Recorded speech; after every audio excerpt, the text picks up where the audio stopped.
And so what I understand by you for what you are saying is that a coach, an executive coach, can have a role, Yeah, a very important role, exactly. to help an executive to go in that direction, the Uh-huh. direction you just mentioned. Yeah. Okay, you were So, going to say so something. some of the skills of the executive coach was helping us the accelerated learning, helping the grooming of leadership, preparing a leader for making some changes, so that they're not doing what they used to do and they're stepping up to new things. So making those changes, helping them to see the value of really inspiring vision and mission inside that organization. So executive coach has a very critical role to play. Okay. There is a phenomenon, Michael, that you talk about it in your book, the derailment. Uh-huh. That's how you pronounce it? Yeah. The derailment Derailment. phenomenon in an executive. Uh-huh. How does that happen, and how can a coach help Okay. an executive not to go into a derailment Yeah. in his or her career? Yeah. The statistics in the United States is 18 months. The average CEO lasts 18 months, Wow. year and a half. In Australia, it's 3 years. But regardless of whether it's 18 months or 3 years, there are executives who's lasting 20 years. So if the average is 18 months to 3 years, then many must not be lasting 6 months. So what's going wrong? So they step into that role, and they usually, when they step into that role, there's 1,000 things demanding their attention. And how they handle that becomes critical, whether they're going to succeed or not. And so being able to choose what's important, what's not, how to think through how to create relationships and coalitions inside the organization. Many leaders step in and think that I'll just change everything. And so one of the problems in a lot of organizations is that a new CEO change everything, the next CEO change everything. Yeah. So whatever had the chance of developing and becoming part of the new culture isn't given a chance. Yeah. So derailment can occur by that. It can be occurred because the board has not chosen well the person to see if they can handle those responsibilities. The person stepping up it may go to their head, and they become arrogant, Yeah. Yeah. and then do hurtful. And so the politics of the organization, they may not understand the politics, vested interests, and how to pull people together, and unite the different agencies or departments so that there's not the kind of conflict that can just blow up and derail the CEO. Yeah, and that leads me to the next question. I have sometimes I have found in companies that the ego is, and I noticed that you smile. The ego gets in the way. It is so common. It's very common, and the person tries to get a sense of self-importance, I might say, and then there are like one team working in the same project, but not in touch with the other team, and they are silos. I don't know how you silos. Silos. What do you think about that?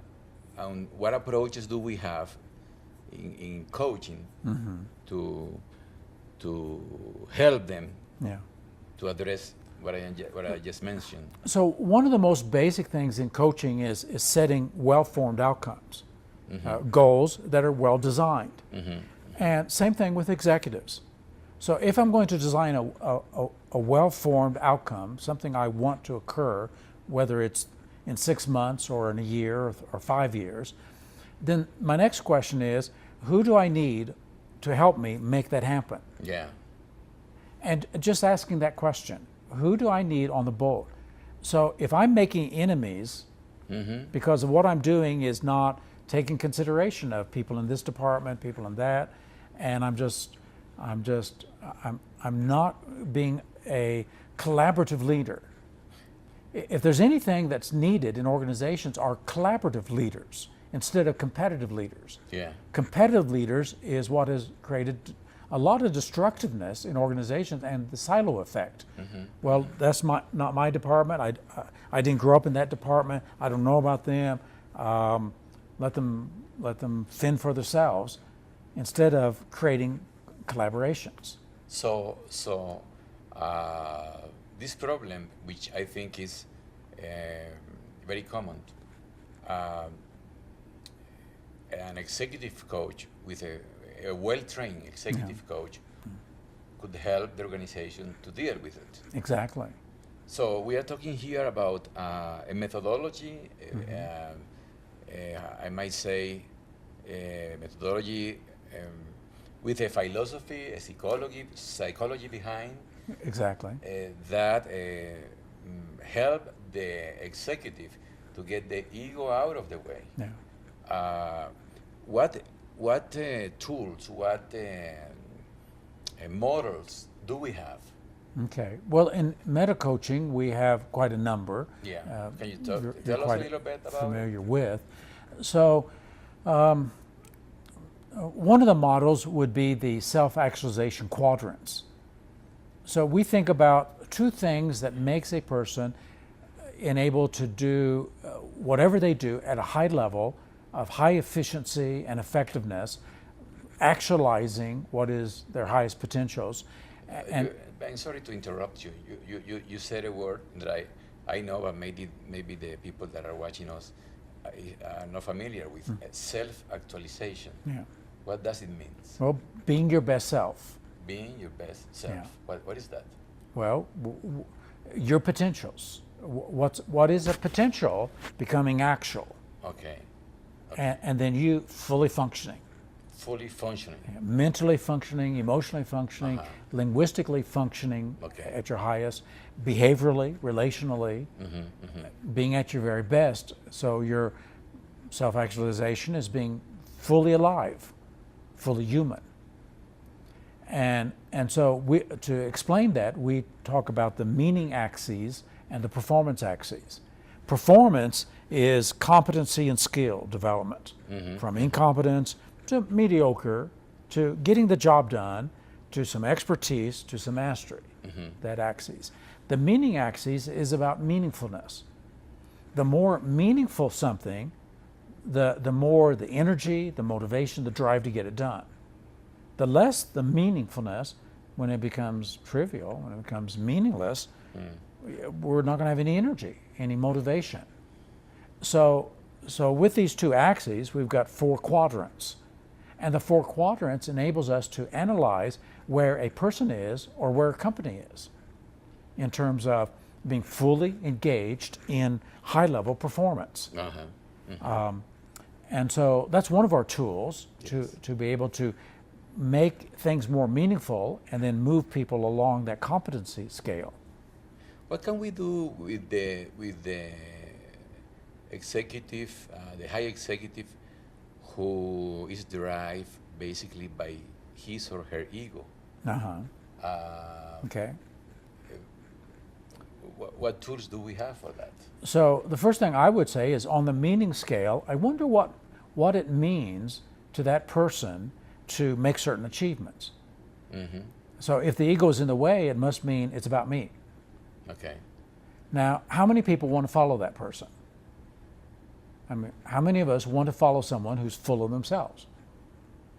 Well, if we want high-level leadership that people will follow, we've got to move beyond that. It's got to be about more than just me. It's got to be about us. And actually, it's got to be more than just about us. That would be a great working context, culture. It's got to be about what we're doing that's making a difference in the world. Yeah. So Abraham Maslow, talking about self-actualizing companies, talked about it's got to be commercially viable. We got to make a profit. We got to have good return on investment. We've got to create a context, a culture where people want to stay, and our best people aren't hired out or headhunted out. And a company that we're doing something that has a purpose above and beyond our products and services. And if you create that kind of level of meaningfulness, people will be engaged at a high level of competence, and they'll stay. Your best people will stay. Okay, and I guess that because the leader is the one who brings the spirit, who brings the vision, who brings the skills, who brings the values, and the values inform behavior. They are the key people to coach. Yeah, exactly. Okay. Yeah, because a company, it's almost impossible for a company to rise above the level of leadership. Can you say that again for the people that is watching? Well, it's almost, I can't even think if it's possible that a company could rise above the level of its leadership. That's a very interesting phrase. So its leadership is, as you just said, critical. Yeah. If we want to lead into the future with products and services that's going to make a good living and do well for the stockholders, because it's the people who actually create that. We lead the people to create those products and services or those experiences. And if they're not on board, it's leadership's job to get them on board, to understand what's going on and why. Yeah, which brings to my mind something I have noticed is how the leader understands leadership, and how they understand how people get motivated. And one of the things I have noticed is the resistance to feedback, the resistance to open conversations where somebody from the lower level can tell you how your behavior as a leader is affecting the company. What, from the standpoint of neurosemantics, from the standpoint of meta-coaching, and taking into account your research, what have you found about this? What is the problem with feedback? Well, so now we go to that meaning axis again.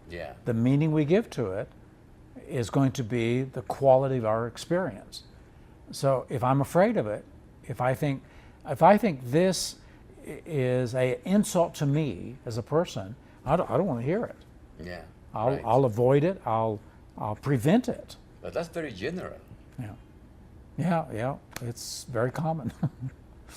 But if I understand feedback is about my behavior and about my speech patterns or my behavioral patterns, and that feedback is information that can accelerate my learning. If that's the meaning, then I want it. Bill Gates, in his book Business at the Speed of Thought, says that an organization is healthy to the degree that feedback, that negative news, the speed that negative news travels upward in an organization. So the faster the bad news travels upward, the healthier the organization. Okay, so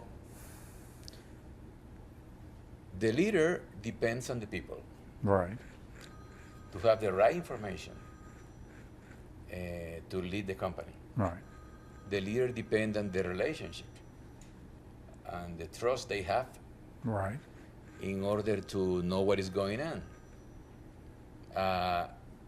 I've been reading a book of Edgar Schein, Humble Inquirer is the name of the book. And he talked about the interdependence that leaders have with their people.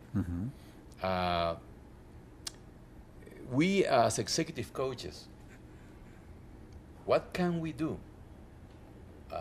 What type of things can we do to help to make this?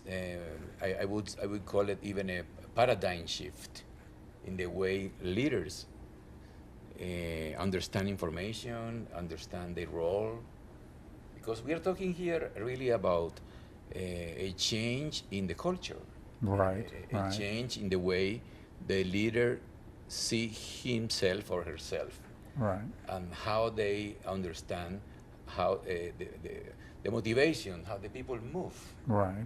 So, what other tools, Michael, do we have? What have you seen? What have you experienced? What have you researched about?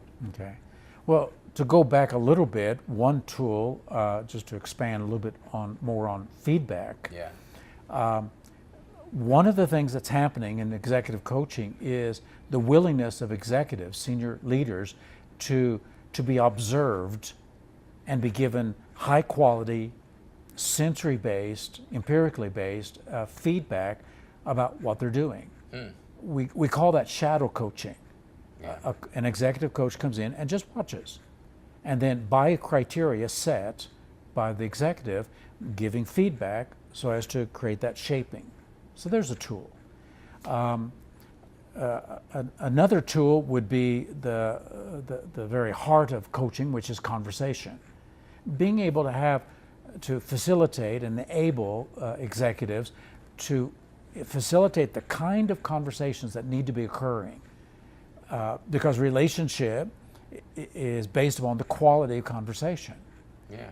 And so coaching conversations is the tool that we use. We talk about things and we facilitate the talk in such a way that we can talk about things that otherwise are tabooed or forbidden, and we just never have that conversation that needs to be had. So creating the courage, the openness for the leader to facilitate that conversation. And this has actually been around for many, many years. Probably one of the very first books about this was The 1 Minute Manager, who would just walk around and have conversations. The kind of conversations that need to be had so that there can be those kinds of deep relationships.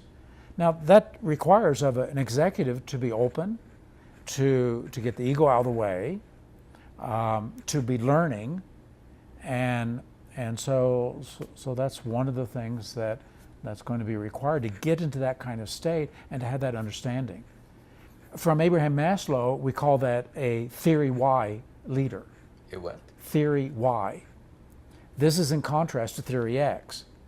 Oh, I see. Okay. So theory Y is the theory that people want to do their best if you give them a chance. People want to take pride in what they do if you give them a chance. People want to be a part of a winning team if you can create that culture and give them that chance.